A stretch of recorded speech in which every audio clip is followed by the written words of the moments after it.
जल्दी फोकस करो, मेरी मम्मी का दामाद आ रहा है।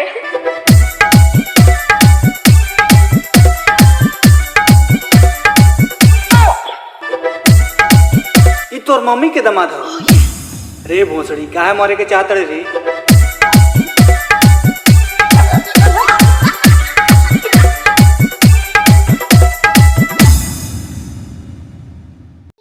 तो गाइस यहाँ पे जो प्रोजेक्ट है, क्योंकि पूरा नहीं आपको सुनाया जा रहा है, और इसमें क्या हुआ था, जो हमने फर्स्ट बार चैनल पे अपलोड किया था सॉन्ग के साथ, अब उसमें आ गया था क्लेम, तो उसे हमने कर दिया म्यूट। और म्यूट मतलब ओरिजिनल कंपनी का आता तो मुझे कोई दिक्कत नहीं थी, वो फर्जी क्लेम था, इसलिए हमने उसे म्यूट कर दिया। अब उसमें 2 गाने मैंने यूज किए थे।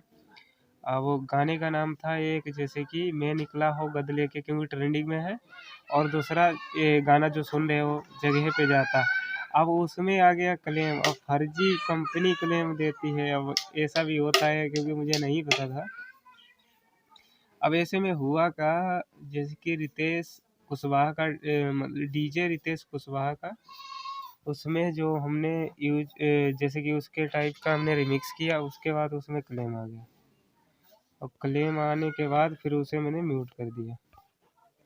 तो गाइस मिलते हैं नेक्स्ट वीडियो में, टेक केयर, बाय।